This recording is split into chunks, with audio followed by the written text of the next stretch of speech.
Hello प्यारे बच्चों, कैसे हो आप सब लोग। उम्मीद है आप सब लोग भी अच्छे होंगे और आपकी पढ़ाई भी निरंतर रूप से अच्छी चल रही है। ठीक है बच्चों, तो आज का जो हम लेक्चर पढ़ने वाले हैं वो आज के लेक्चर में भी हम क्या पढ़ने वाले हैं, सिर्फ और सिर्फ विद्युत क्षेत्र।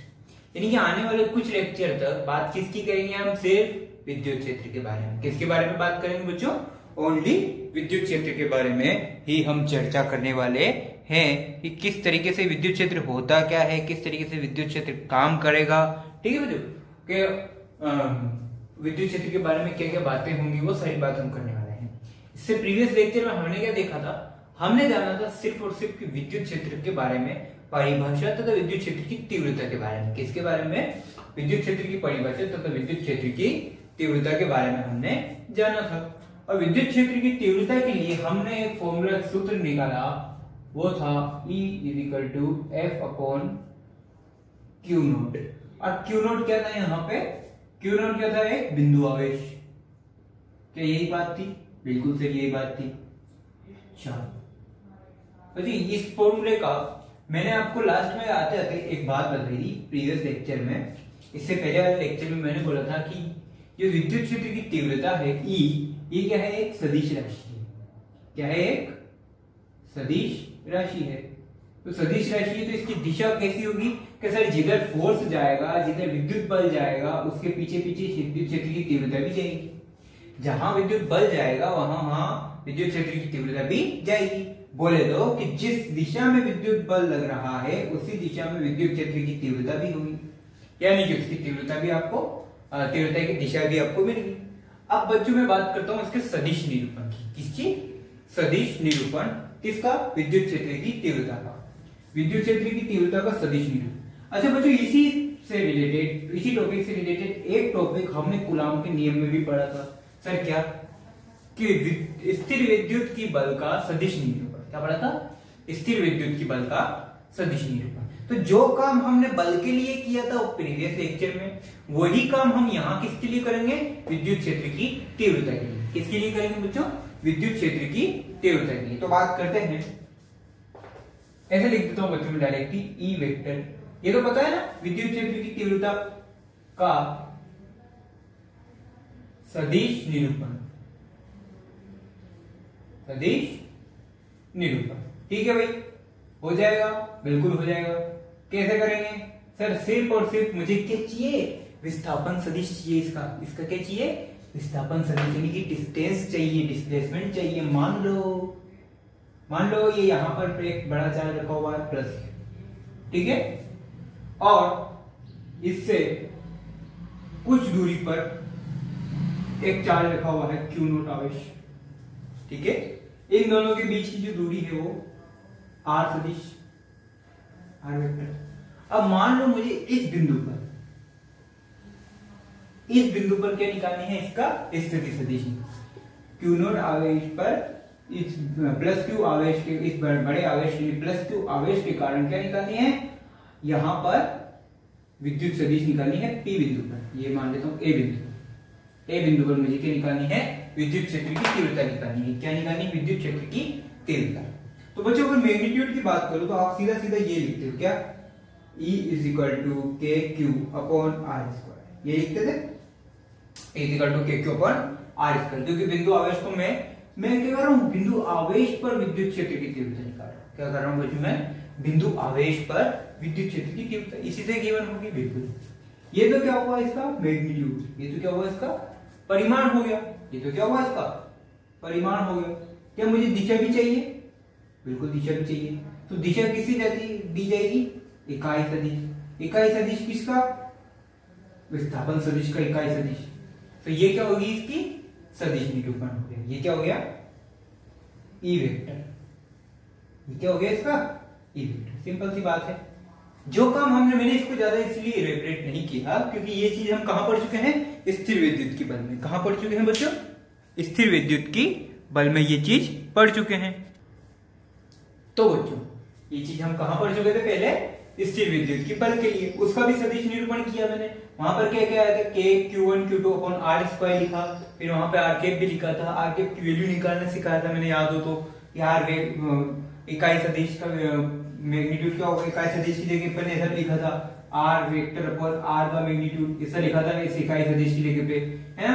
फिर यहाँ पे आर का क्यूब बन गया था, याद हो आपको, तो नहीं पता तो सबसे पहले लेक्चर में जाके, तो इससे दूसरे नंबर के लेक्चर में जाके आप उसे देख सकते हो। बच्चों ये तो हुई बात सदिश निरूपण की, ठीक है। इसमें कोई खास लॉजिक वाली बात नहीं है, रॉकेट साइंस इसमें नहीं है। मुझे आज आपको क्या बताना है, मुझे आज अपन डिस्कस करेंगे ई वेक्टर और क्यू की डिपेंडेंसी, किसकी, विद्युत क्षेत्र की तीव्रता की निर्भरता।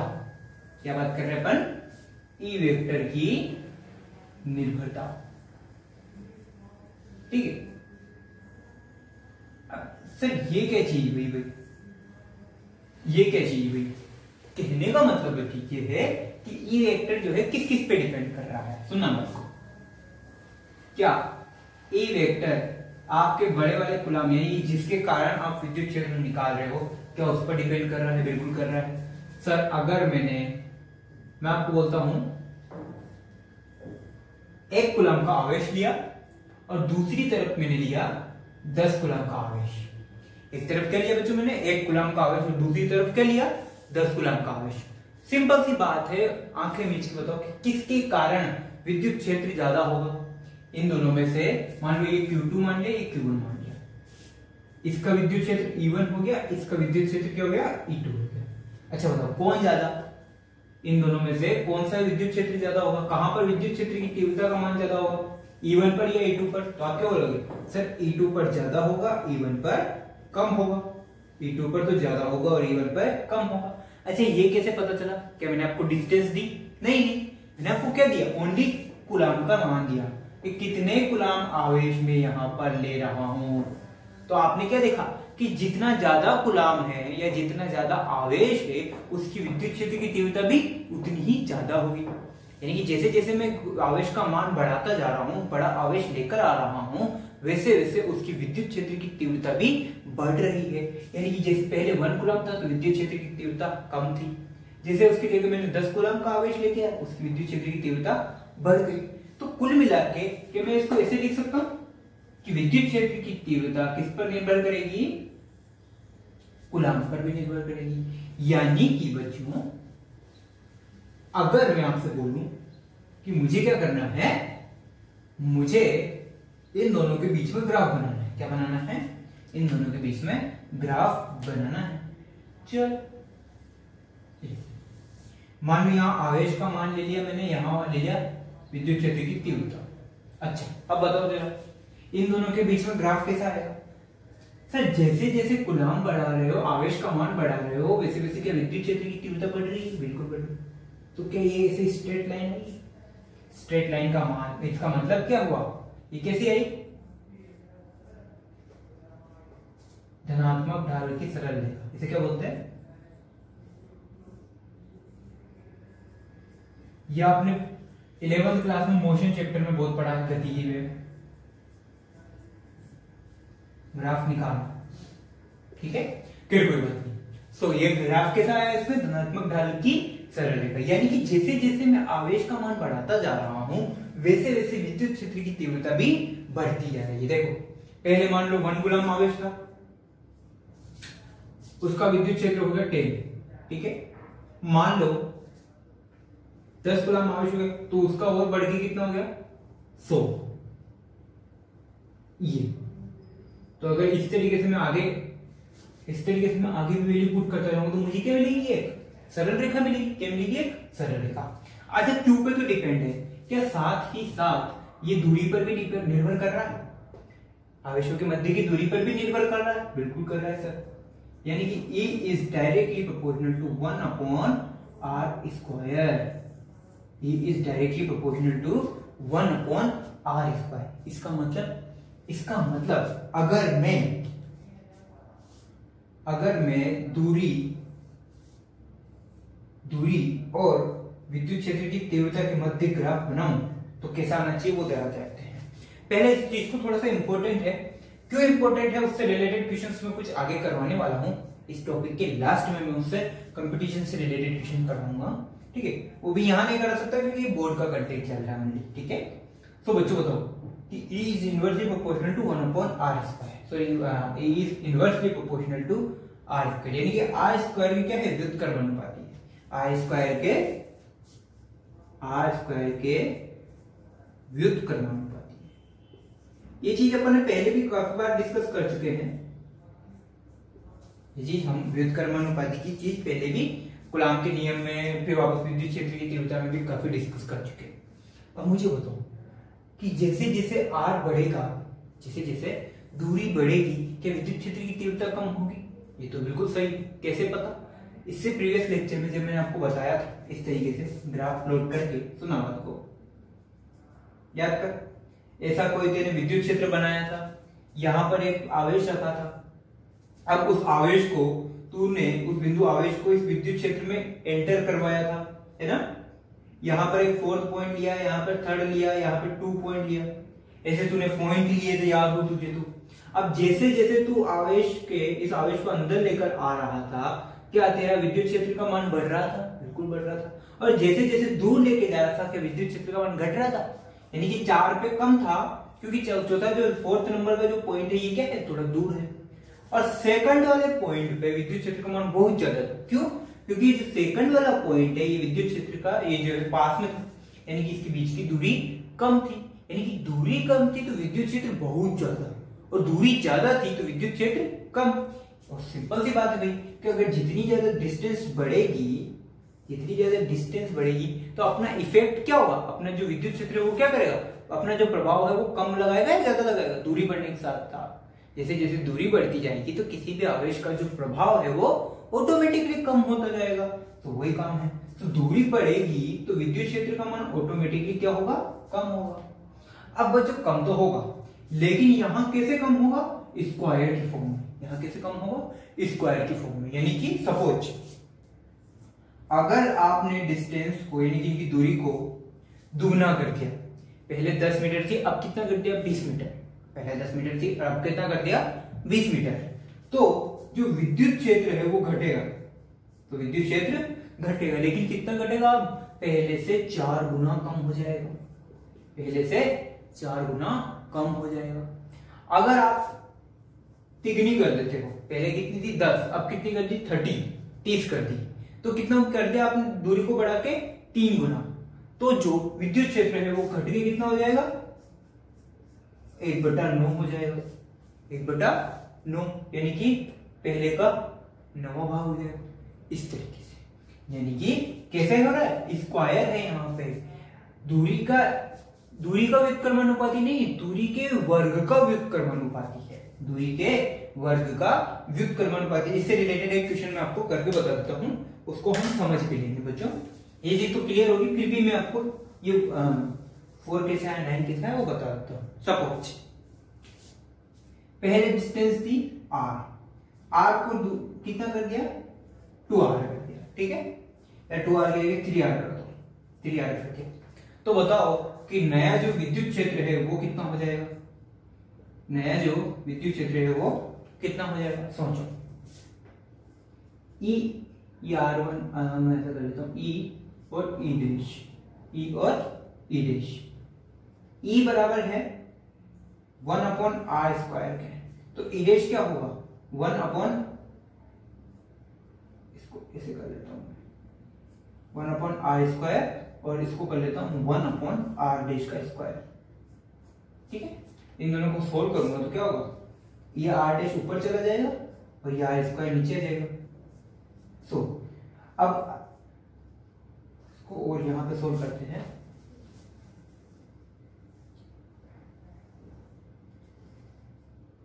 E = E dash, r dash के लिए क्या आपने कितना कर दिया, उसको डिस्टेंस को बढ़ा के 3r कर दिया, 3r का स्क्वायर बटे r का स्क्वायर, ये कितना हो गया 9r², और यहां क्या रह गया r² से r² कट, यानी कि E डैश की वैल्यू निकालो यहां से, तो कितना जाएगा 1/9e, यानी कि पहले का कितना हो गया 1/9th पार्ट हो गया। पहले का कितना था, पहले कितना था E, और अब कितना हो गया E/9।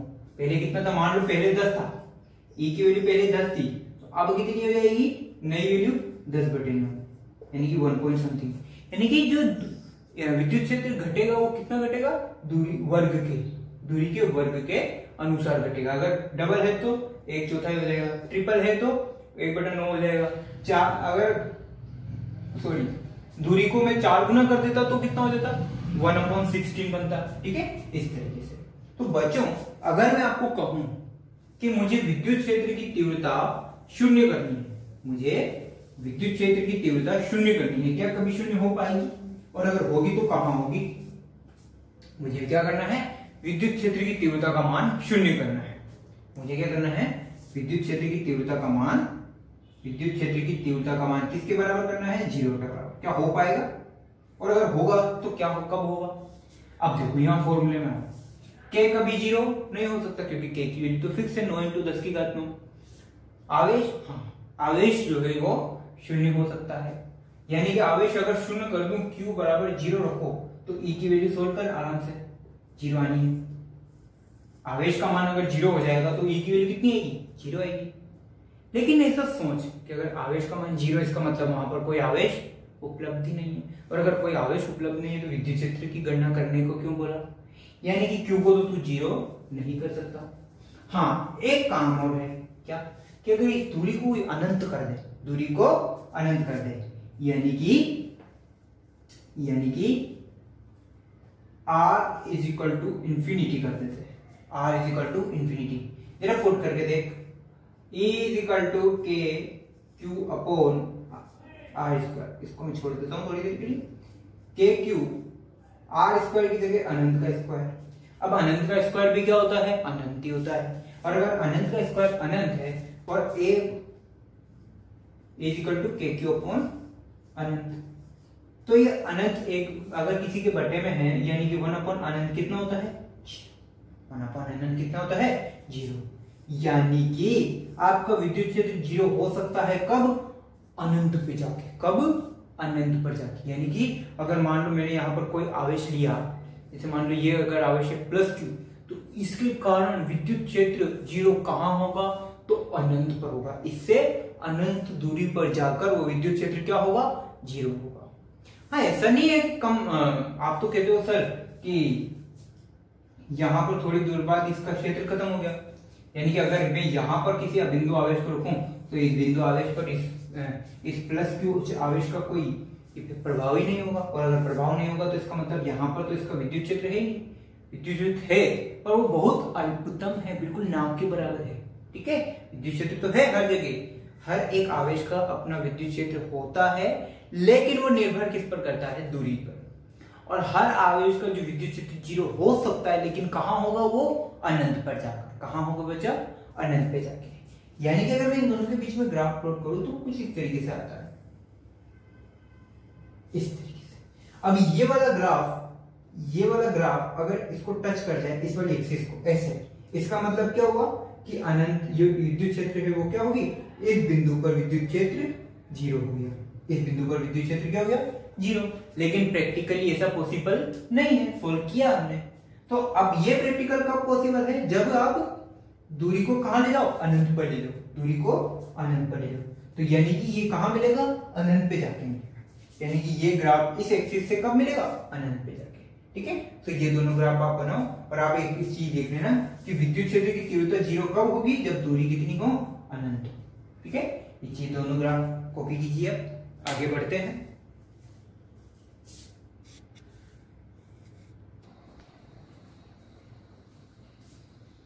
ओके बच्चों, अब नेक्स्ट हम बात करने वाले हैं अध्यारोपण के सिद्धांत की। किसकी, अध्यारोपण का सिद्धांत। यानी कि विद्युत क्षेत्र की तीव्रता के लिए क्या अध्यारोपण का सिद्धांत लागू करता है क्या? हमने जैसे स्थिर विद्युत की बल के लिए अध्यारोपण का सिद्धांत किया था। ठीक है, कब, अच्छा अध्यारोपण का सिद्धांत जो है वो कब एप्लीकेबल है, यानी कि कब आप किसी भी वस्तु पर या किसी भी राशि पर अध्यारोपण का सिद्धांत लगा सकते हो, कब लगा सकते हो भाई? बच्चों ये अध्यारोपण का सिद्धांत तब लगाया जाता है जब आप एक से ज्यादा यानी कि पूरे एक निकाय पर कार्य कर रहे हो। किस पर कार्य कर रहे हो, एक निकाय पर, एक सिस्टम पर कार्य कर रहे हो। अब यहाँ पर सिस्टम किससे मिलकर बनाया जाएगा, हम किसकी बात कर रहे हैं?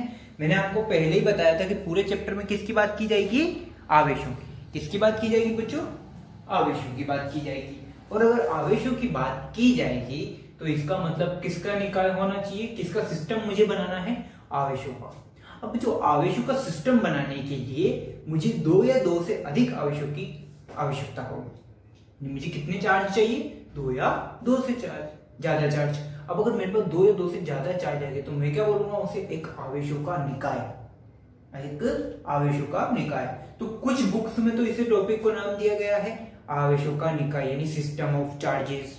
ठीक है, कुछ में दिया गया है अध्यारोपण का सिद्धांत। तो घबराने वाली कोई बात नहीं है। ऑब्वियसली बात है कि अध्यारोपण का सिद्धांत कहां लगाया जाएगा? जहां पर आपके पास एक सिस्टम हो, एक निकाय हो। ठीक है, तो बात करते हैं अध्यारोपण का सिद्धांत।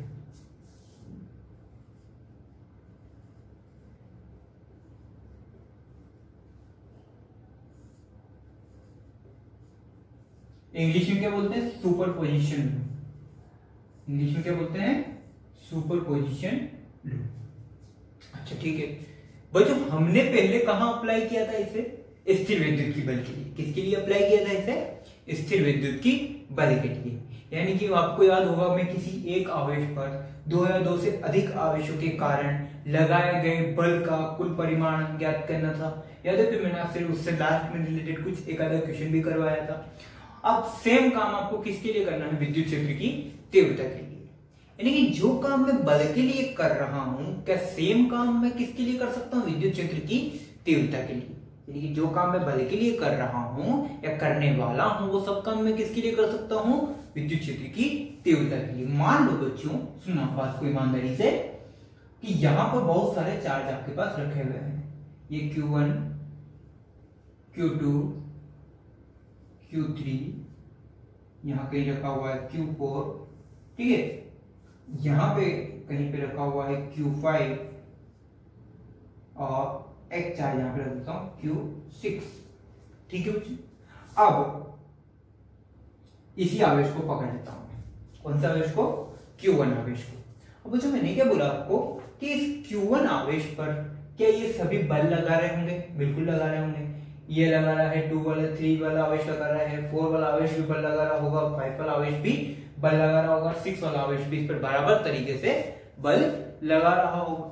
अब अगर ये सभी आवेश इस पर बराबर रूप से बल लगा रहे होंगे, तो अगर बल लगा रहे हैं तो उस आवेशों के कारण इस आवेश पर विद्युत क्षेत्र भी न हो रहा होगा। यानी कि Q2 के कारण Q1 पर विद्युत क्षेत्र की तीव्रता भी इधर होगी। अच्छा सर, ये आपने विद्युत क्षेत्र की तीव्रता इधर क्यों निकाली? क्योंकि तुझे अच्छे से पता है कि इस 2 का इस 1 पर लगाया गया बल की दिशा इधर है। अगर बल इधर है तो क्या विद्युत क्षेत्र की तीव्रता भी इधर होगी? बिल्कुल होगी। यानी कि इसके कारण कुछ सीन ऐसा बनेगा। आई बात समझ? आगे अच्छा, Q2, Q1, Q2 हो गया। Q3 के कारण, Q3 के कारण बल की दिशा किधर होगी? ऊपर की तरफ होगी, इस तरीके से होगी। चलो मैं अब इसको बल को हटा देते हैं। बल की दिशा किधर होगी? ऊपर की तरफ, यानी कि यहां पे होगी, इधर होगी। अच्छा, विद्युत क्षेत्र की दिशा, विद्युत क्षेत्र की दिशा भी बल के पीछे पीछे तू चलने आई। ठीक है, जिधर बल चला उधर तीव्रता आई, तो जिधर बल उधर तीव्रता, यानी कि जहां पे बल उधर ही तीव्रता। सेम डायरेक्शन, यानी कि ई वाली विद्युत क्षेत्र की तीव्रता इधर होगी। अच्छा, इस चौथे वाले आवेश के कारण बल निकालो जरा। चौथे वाले आवेश के कारण बल निकालो, क्या वो कुछ इस तरीके से होगा? चौथा आवेश के कारण जो बल है इस Q1 आवेश पर कुछ इस तरीके से लग रहा है। बिल्कुल लग रहा है। तो तीव्रता किधर होगी? तीव्रता भी इधर ही होगी। ये लो, मैंने E4 कर दिया। ठीक है, ओके। अच्छा, 5 के कारण निकालो जरा। ये कुछ ज्यादा दूर चला गया ना। 5 के कारण निकालो बल, इस तरफ होगा कहीं। अगर बल इधर है तो क्या दिशा भी इसके कारण इधर ही होगी। 6 के कारण निकालो जरा। दिशा, बल इधर है F6, दिशा विद्युत क्षेत्र की दिशा भी तीव्रता भी इधर ही होगी। यानी कि जिधर बल की दिशा है उधर ही क्या होगी? विद्युत क्षेत्र की तीव्रता। इसके बारे में हम प्रीवियस लेक्चर में काफी चर्चा कर चुके हैं। खैर कोई दिक्कत नहीं है। अब मैंने आपसे क्या पूछा है? मैंने पूछा है Q1 आवेश पर कुल तीव्रता। Q1 आवेश पर कुल तीव्रता। Q1 आवेश पर कुल विद्युत क्षेत्र की तीव्रता निकालो। अब अगर Q1 आवेश पर कुल विद्युत क्षेत्र की तीव्रता निकालनी है, यानी कि मुझे क्या निकालना है, E1 वेक्टर निकालना है। क्या निकालना है, E1 वेक्टर। तो मैं क्या करूंगा, सभी आवेशों की तीव्रता का वेक्टर सम, सभी आवेशों की तीव्रता का वेक्टर सम, यानी कि E1 vector, E2 vector, E3 vector, E4 vector, E5 vector और E6 वेक्टर। इस तरीके से जो सभी आवेश थे, इन सभी, ये 1 नहीं आएगा, सॉरी ये मैंने गलत लिख दिया, अब ठीक है। E2, E3, E4, E5 और E6, इन सभी आवेशों की तीव्रता का वेक्टर सम किसके पर होगा, पहले वाले आवेश पर कुल विद्युत क्षेत्र की तीव्रता के। इसीलिए अगर मैं Q6 पर पूछता तो सभी बचे बाकी जो 5 आवेश हैं उनके कारण जो विद्युत क्षेत्र की तीव्रता लगती उनको सम करते थे। ठीक है, मान लो अगर मैं पूछूं E1 वेक्टर पर n नंबर ऑफ आवेश, यानी कि कुल आवेशों की संख्या कितनी है, n, स्मॉल n, तो आप क्या करते हैं, E2, E3, E4 dash dash dash En, यानी कि सीधा काम क्या है आपको, जैसे आपने बल में लिया था कि कुल बलों के सदिश योग के तुल्य, सेम यहां पर क्या करना है, कुल विद्युत क्षेत्र की तीव्रता के सदिश योग के तुल्य होता है। यानी कि अगर मैं आपको ऐसा लिखूं, किसी आवेश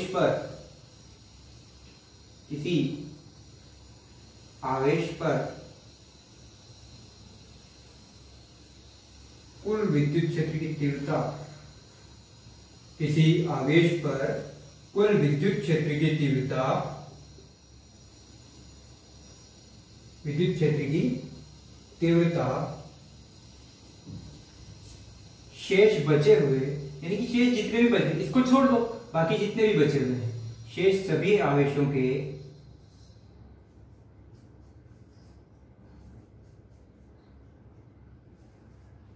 विद्युत क्षेत्र की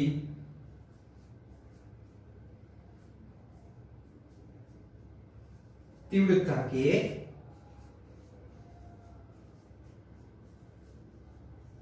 सदिश योग के तुल्य होती है। यानी कि जितनी भी आपने विद्युत क्षेत्र की तीव्रता निकाली उन सभी के कौन सा योग है, ये सदिश योग के, सदिश योग के तुल्य होती है।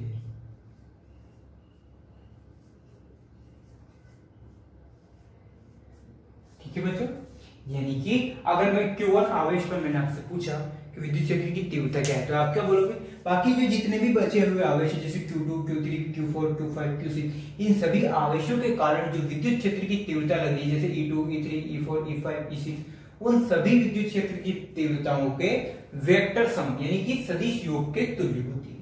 अब इनका सदिश योग आपको निकालना आना चाहिए, जो मैं आपको unit and timing sorry vector वाले जो चैप्टर में आपको 11th में, या सदिश वाले चैप्टर में आपको 11th क्लास में पढ़ाया गया था, फिर भी नहीं पता आपको तो आई बटन पर मैंने प्रीवियस जो सदिश वेक्टर एडिशन का जो चैनल है, जो वीडियो है, उसका लिंक दिया हुआ है, तो आप वहां जाके भी देख सकते हैं। बाकी इसका अध्यारोपण के सिद्धांत विद्युत क्षेत्र की तीव्रता के लिए क्या है कि किसी आवेश पर कुल विद्युत क्षेत्र की तीव्रता शेष सभी आवेशों की क्षेत्र की तीव्रताओं के सदिश योग के तुल्य होती है। किसके, सदिश योग के। अब वो आपके ऊपर डिपेंड करता है कि केस क्या बन रहा है, दोनों सदिशों के बीच में एंगल क्या है, उसके हिसाब से फिर आपको उसका एडिशन निकालना पड़ेगा, उसका परिमाण निकालना पड़ेगा, उसकी दिशा निकालनी पड़ेगी, वो एक अलग है। बस इसका आंसर क्या है, सदिश योग के तुल्य होती है। ठीक है बच्चों, कॉपी कर लो।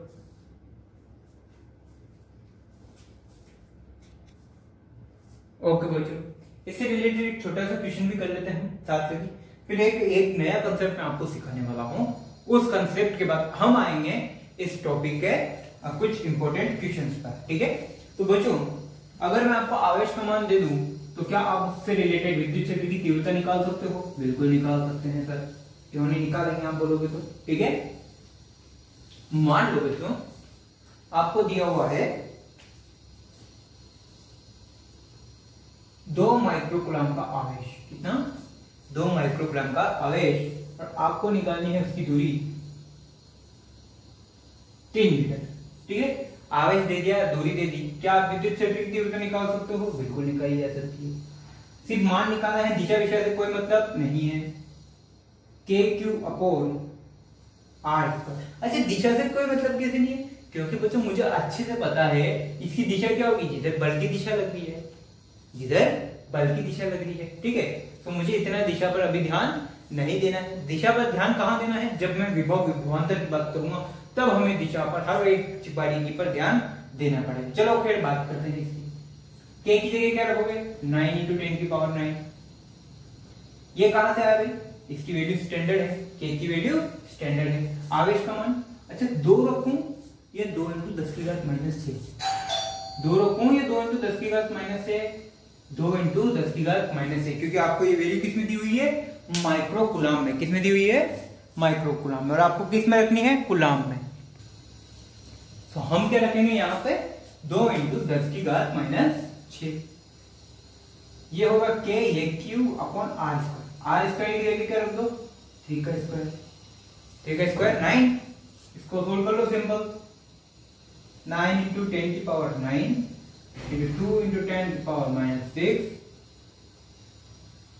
Divided by 9। 9 को mod R is equal to 2 × 10⁻³ newton पर कूलम। तो इसका वैल्यू कितनी है? 2 × 10⁻³। ये सिर्फ एक जनरल एग्जांपल था आपको इसको फॉर्मूला को अप्लाई करने के बिहाफ पे। अब बच्चों मैं आप इस एग्जांपल को उतारिए, कॉपी करो, उसके बाद एक नया कंसेप्ट मैं आपको सिखाता हूं। ठीक है,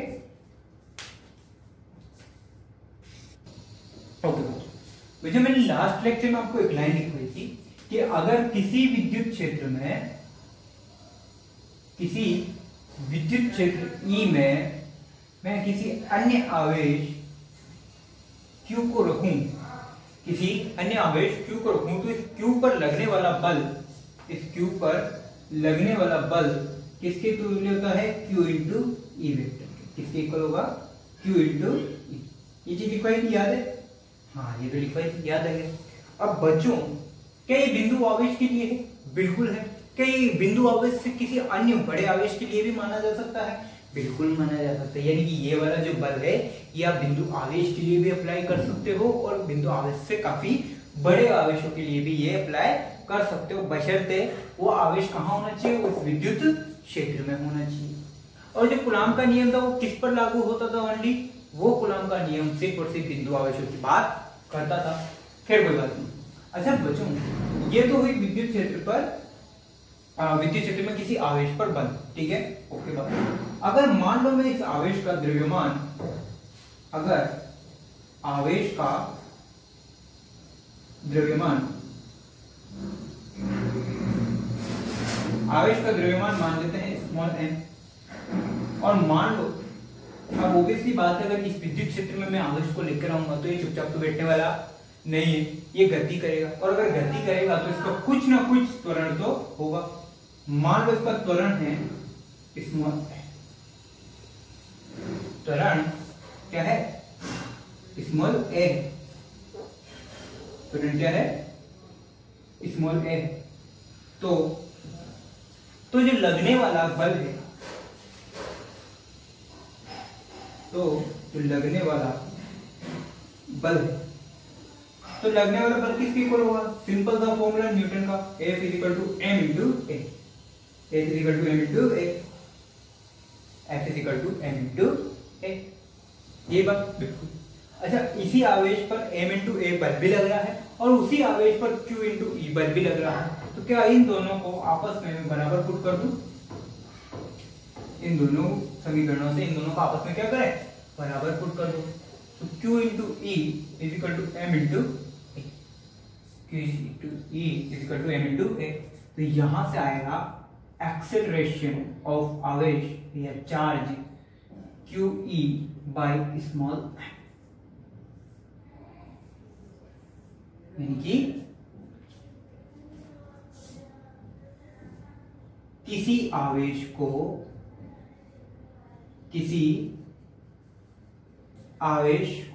आवेश Q को ऐसे लिखते हैं, आवेश Q को विद्युत क्षेत्र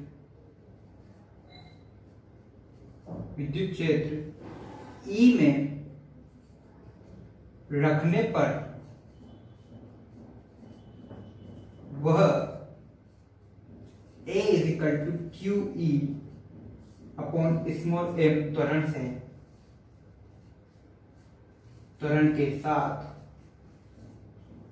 गतिमान होगा,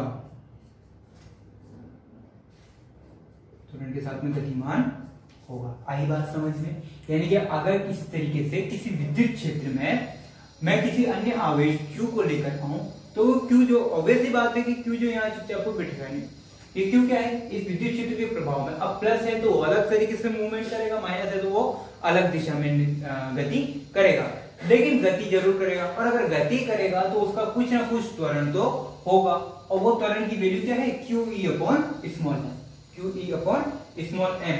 इसे एक एग्जांपल से समझते हैं। यहाँ पर एक एग्जांपल उसका कर लेते हैं। सपोज एक एग्जांपल कॉपी करें।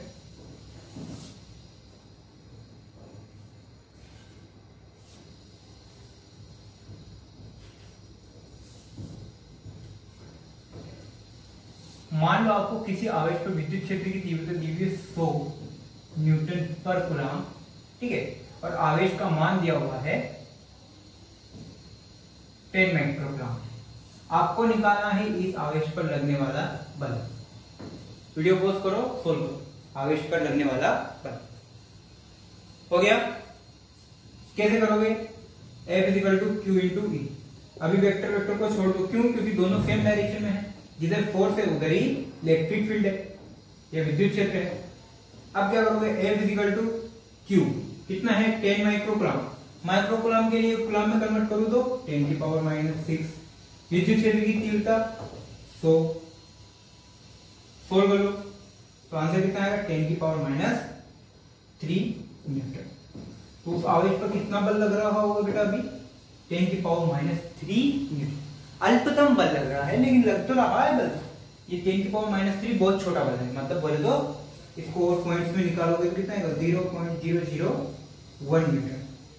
0.001 न्यूटन, ये बहुत छोटा बल है, लेकिन बल तो है, जीरो तो नहीं है, बट हाँ जीरो के काफी करीब है, बट जीरो तो इसे बोल नहीं सकते। नहीं, कुछ बल तो ये आवेश अपने ऊपर निर्भर कर रहा होगा। ठीक, कॉपी करो, आगे बढ़ते हैं।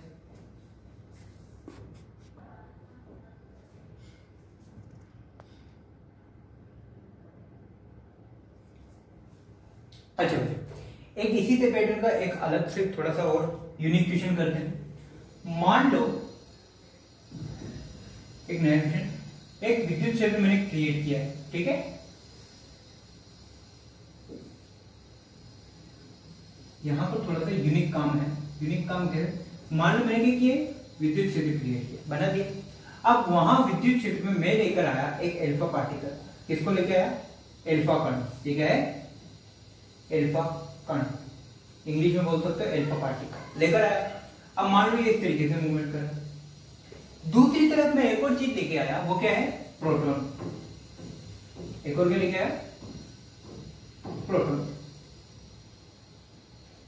ठीक है, एक एल्फा कण लेकर आया और एक प्रोटॉन लेके आया। अब दोनों का द्रव्यमान भी अलग अलग है, हाँ, विद्युत क्षेत्र दोनों का बराबर है। मैं पूछता हूं कि दोनों के त्वरण का अनुपात निकालो। मैंने आपसे पूछा, दोनों के त्वरण का अनुपात निकालो, यानी कि ए अल्फा और ए पी का रेशियो आपको फाइंड करना है। वीडियो पोस्ट करके सोल्व करो।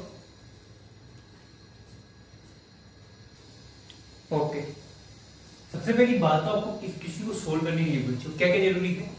मास और मास और आवेश के बारे में ज्ञान लेना जरूरी है। ठीक है, पहले मैं सिंपल सा इसका सॉल्यूशन बता देता हूं। त्वरण के लिए मैंने क्या इंपॉर्टेंट निकाला? अभी फॉर्मूला निकाला, QE अपॉन स्मॉल m। किसी भी आवेश का जो त्वरण है वो किससे दिया जाएगा? QE upon small m। ठीक है, अगर मैं बात करूं एल्फा पार्टिकल के लिए, किसके लिए? एल्फा पार्टिकल के लिए, तो एल्फा पर आवेश, विद्युत क्षेत्र दोनों के लिए सेम, विद्युत क्षेत्र दोनों के लिए सेम है, और द्रव्यमान ऑफ एल्फा यानी मास ऑफ एल्फा। ठीक है। अगर मैं प्रोटॉन की बात करता हूं तो मैं क्या लिखूंगा, प्रोटॉन पर अच्छा आवेश, वापस से विद्युत क्षेत्र दोनों के लिए सेम है, और प्रोटॉन का द्रव्यमान, प्रोटॉन पर आवेश और प्रोटॉन का प्रोटॉन और अल्फा दोनों विद्युत क्षेत्र तो सेम है, तो ई दोनों की जगह लिख दिया, और इसका आवेश और प्रोटॉन का आवेश, अल्फा कण का जो द्रव्यमान और प्रोटॉन का द्रव्यमान। अब बच्चों इसमें रिलेशन क्या होता है कि अल्फा कण का द्रव्यमान, अल्फा कण क्या होता है, प्रोटॉन से भारी होता है, कितना, 4 गुना, कितना भारी होता है, 4 गुना। अच्छा, प्रोटॉन पर आवेश कितना, अगर इलेक्ट्रॉन पर -1 आवेश मानते हो आप, तो प्रोटॉन पर कितना, अगर इलेक्ट्रॉन को या इलेक्ट्रॉन पर कूलाम की फॉर्म में, अगर कूलाम में आवेश का मान पूछूं तो 1.6 × 10⁻⁻90, तो आप प्रोटॉन पर कितना होगा, प्लस का 1.6 × 10, ये लिखवाया था मैंने, याद है, इसीलिए मैंने बोला था आपको कि चार्ज आवेश का जो इंट्रोडक्शन है वो बहुत इंपॉर्टेंट है, पहला लेक्चर नहीं पता तो वापस जा, वापस देख। ये एक इलेक्ट्रॉन पर आवेश लिखा है, तो एक प्रोटॉन पर आवेश कितना होगा, ये माइनस की जगह प्लस कर दो, खत्म। तो प्रोटॉन पर आवेश, जो अल्फा कण पर जो आवेश है वो प्रोटॉन पर आवेश के,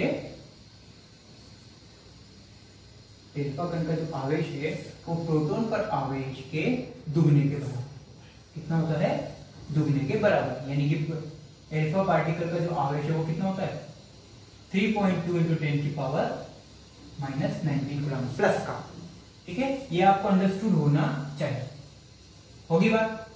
अब आपको मास मिल गया और अल्फा पार्टिकल की वैल्यू मिल गई। अब आपको क्या निकालना था, आपको फाइंड करना है A alpha upon AP, A alpha upon AP, A alpha की वैल्यू रखो QE upon E,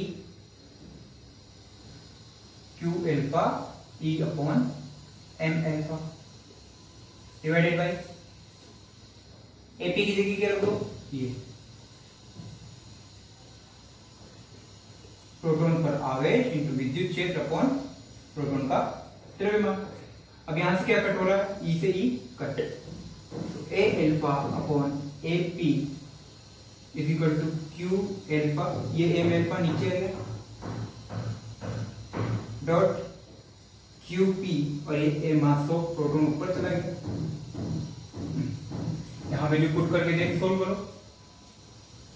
A alpha upon proton, A Q alpha की जगह क्या रख सकते हो, यानी आवेश, अल्फा कण पर आवेश कितना है, प्रोटॉन पर आवेश के 2 गुने के बराबर, यानी कि 2 × QP।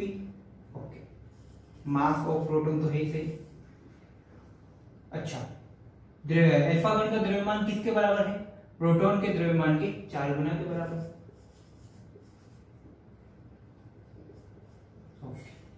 ये एजिटिव उतार दिया, MP से कट, QP से कट, 2 से 4 2 टाइम्स, सो कितना आंसर है इसका, 1/2, यानी कि इन दोनों का द्रव्यमान कितना है, 1/2, यानी कि ये दोनों किस द्रव्यमान से आगे बढ़ेंगे, 1:2। सॉरी, इन दोनों का जो अनुपात आया वो कितना है, 1:2, यानी कि अल्फा और प्रोटॉन का जो त्वरण है वो किसके इक्वल है, 1:2 के इक्वल है। ये सिंपल सा क्वेश्चन था, ठीक है, कॉपी करो।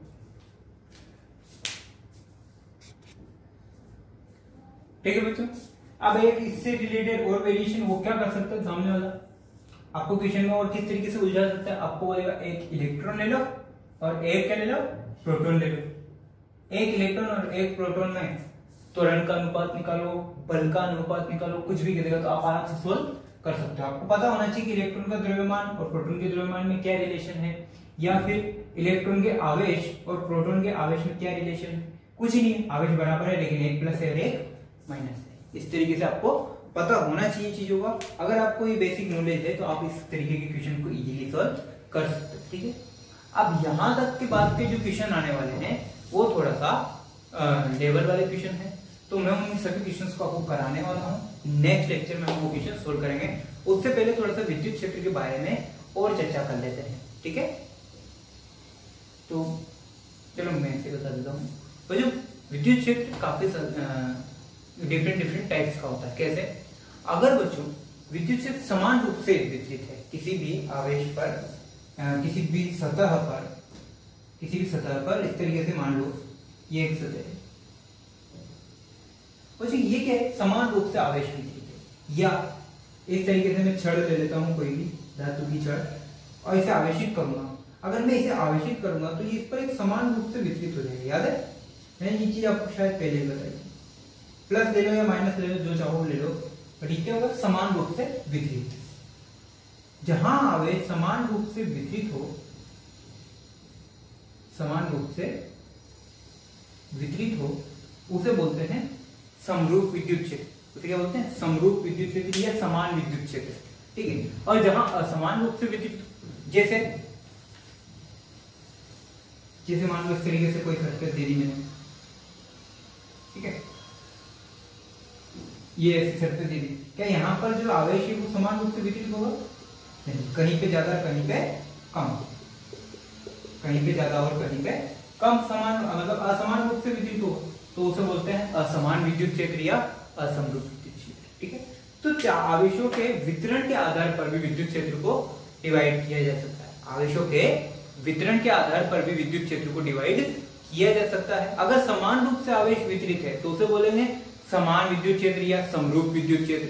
और अगर कहीं पर असमान रूप से आवेश वितरण है, जैसे ये वाली सरफेस ले ली मैंने, ठीक है, तो उसे क्या बोलेंगे हम, असमान विद्युत क्षेत्र या असमरूप विद्युत क्षेत्र। ठीक है, तो विद्युत क्षेत्र का ये जो अभी तक का जो आपने पढ़ा, ये सिर्फ क्या था, बेसिक जनरल नॉलेज थी। ठीक है, बेसिक नॉलेज है, जनरल नॉलेज थी, जनरल चर्चा हमने विद्युत क्षेत्र पर और कूलॉम के नियम पर करी है। अब आने वाले जो क्वेश्चन है उन सभी क्वेश्चंस में हम क्या करेंगे, विद्युत बल और विद्युत क्षेत्र इन दोनों को कंबाइंड करके क्वेश्चंस को हम हल करेंगे। ठीक है बच्चों, सो नेक्स्ट लेक्चर पर मिलते हैं। आज की क्लास यहीं डिसमिस करते हैं।